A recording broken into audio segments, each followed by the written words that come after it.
안녕하세요. 한의사 이경입니다. 자, 오늘 오랜만에 박성화 센터장님 나와주셨는데 안녕하세요. 안녕하세요. CS 한방병원 스포츠재활센터장 박성화입니다. 센터장님 요즘 좋은 소식 들리던데요. 우리 박성화 선생님이요, 이번 대한물리학회 추계학술대회에서 신진과학자 우수상을 수상하셨다고 해요. 축하드립니다. 네, 감사합니다. 그동안 논문이다 학술대회 참석이다 해서 바빠서 자주 찾아뵙지 못했는데요. 그래서 오늘은 준비를 좀 많이 했습니다. 네. 제2의 심장이라고 불리우는 종아리 근육의 발 뒤꿈치 들기 운동에 대해서 알려드릴까 합니다.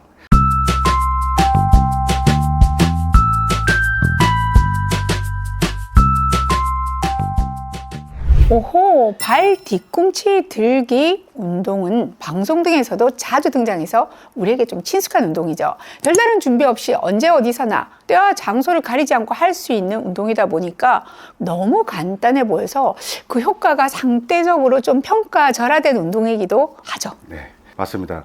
간단한 동작에 비해 그 효과는 엄청납니다. 네. 일본의 대표적인 장수 마을이 나가노현인데요. 이곳 어르신들의 건강 수명을 늘려준 것 중에 하나가 바로 이 뒤꿈치 들기 운동이라고 하죠. 또 이곳 나가노현의 신슈대학 의학부의 운동기능학교실의 정형외과 교수팀은 발 뒤꿈치 운동을 골다공증 예방 운동으로도 적극적으로 권장하고 있고요. 그동안 너무나도 많은 연구들에서 이 발 뒤꿈치 들기 운동의 효과에 대해서는 보고하고 있기도 합니다. 그런데 말이죠, 발 뒤꿈치 들기 운동의 주인공은 발 뒤꿈치가 아니라 바로 종아리 근육이죠. 사실 저도 방송에서 여러 번 강조해 왔지만 하체 근육, 특히 그 중에서도 종아리 근육은 제2의 심장이라고 불려질 만큼 혈액의 순환에 중요한 역할을 하고 있습니다. 종아리 근육은 심부의 가자미근과 보다 표층의 비복근으로 구성되어 있는데요. 특히 이 심부에 있는 가자미 근육이 중요하다고 할 수 있죠. 휴스턴 대학의 연구 자료를 살펴보면요, 가자미근의 여러 가지 능력들을 극찬하고 있습니다. 일례로 앉아서 하는 뒤꿈치 운동이 혈당 조절에 효과적인 것으로 널리 알려진 간헐적 단식 등보다 더 큰 효과를 낼 수 있다고도 하고요. 또 대사 활동을 장시간 높은 수준으로 유지해서 탄수화물과 지방 대사율을 크게 높일 수 있다고도 밝히고 있습니다. 말씀하신 대로 가자미 근육은 혈액의 순환에 중요한 역할을 하고 있는데요. 이 근육이 수축함으로써 생기는 펌핑 시너지를 혈액이 다시 위로 박차고 올라가게끔 도와주게 되는 것이죠. 그래서 혈액순환의 끝판왕 운동이라고도 합니다. 네. 그리고 2022년 스포츠몬에 실린 한 연구에서는 농구 엘리트 선수들에게도 이제 고강도 점프와 전력 질주 능력이 매우 중요한데요. 발 뒤꿈치 들기를 해주는 이 족저 굴곡근의 근력이 이런 퍼포먼스들에 유의한 상관성을 보였다는 보고도 있어서 운동 선수들에게도 매우 중요한 운동이라고 볼 수 있습니다.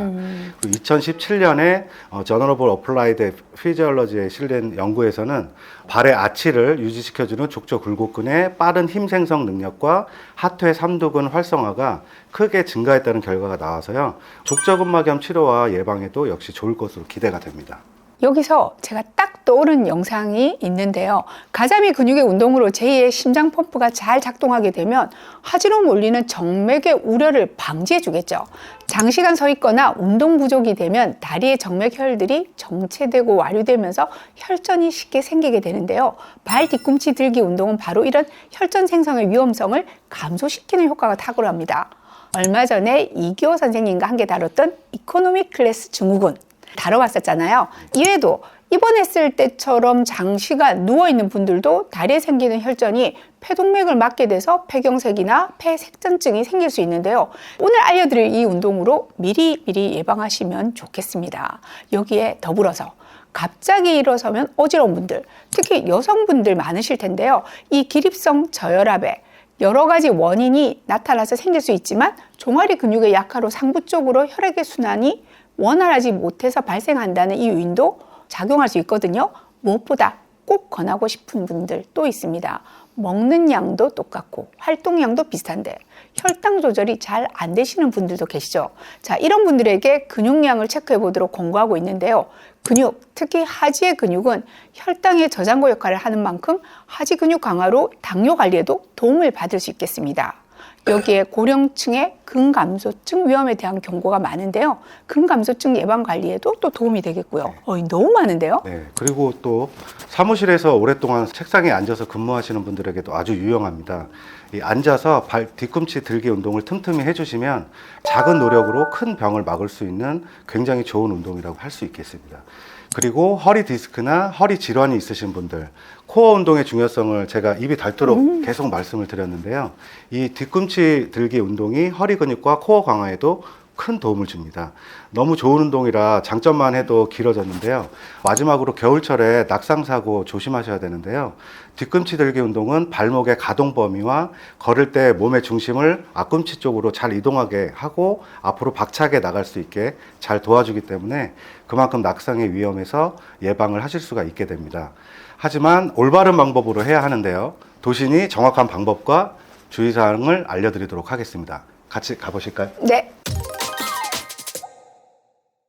발 뒤꿈치 운동을 할 때는 이렇게 맨 바닥에서 하는 것보다는 이렇게 발판이 있는 상태에서 하는 게 좋고요.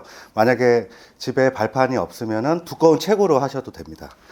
이 발판 위에 올라가셔서 발 앞꿈치로 지지를 합니다. 어깨 넓이로 적당하게 벌려주시고요. 뒤꿈치를 최대한 쭉 내리는 게 중요합니다. 그래야 가자미근이 정확하게 끝까지 늘려지게 됩니다. 완전히 끝까지 내리시고 뒤꿈치를 또 올려주시면 됩니다. 내려서 3초 이상 유지. 또 올려서 3초 이상 유지. 늘릴 때도 가자미근이 늘어나는 것을 정확하게 느끼면서 하시는 게 중요하고요. 올릴 때도 가자미근이 수축하는 것을 정확하게 느끼면서, 특히 이렇게 올릴 때 가자미뿐만이 아니라 이 엉덩이, 앞쪽 복부, 코어, 등 전체적으로 힘이 다 들어가게 힘을 주시고 하시면 훨씬 더 좋습니다.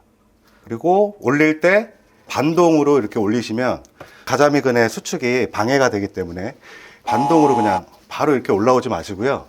충분히 완전히 이완시킨 다음에 3초 이상 유지한 다음에 가자미근을 이용해서 천천히 올려주시면 됩니다. 그리고 들어 올릴 때 이렇게 발을 좁게 하시고 뒤꿈치를 모으면서 올리는 경우가 있습니다. 이렇게 하면은 종아리의 이 바깥쪽 부분만 수축을 하게 되고요. 발의 변형도 올 수 있기 때문에 뒤꿈치를 모으면서 하지 마시고요. 충분히 벌린 상태에서 발의 중심이 엄지발가락과 두 번째 발가락 사이에, 요 사이에 중심을 딱 두고 그대로 올리시면 됩니다. 그리고 예전에는 이 발 끝의 위치를 뭐 어떻게 두느냐, 뭐 이렇게 바깥으로 조금 두느냐, 안쪽으로 11자로 둬서 하느냐, 이제 이런 논란들이 있었는데, 결과적으로는 이 발끝의 위치가 가자미근의 활성도와는 크게 상관이 없다는 연구 결과가 나왔습니다. 그래서 발끝의 위치는요, 자기가 운동하기 편안한 위치에 두시면 됩니다.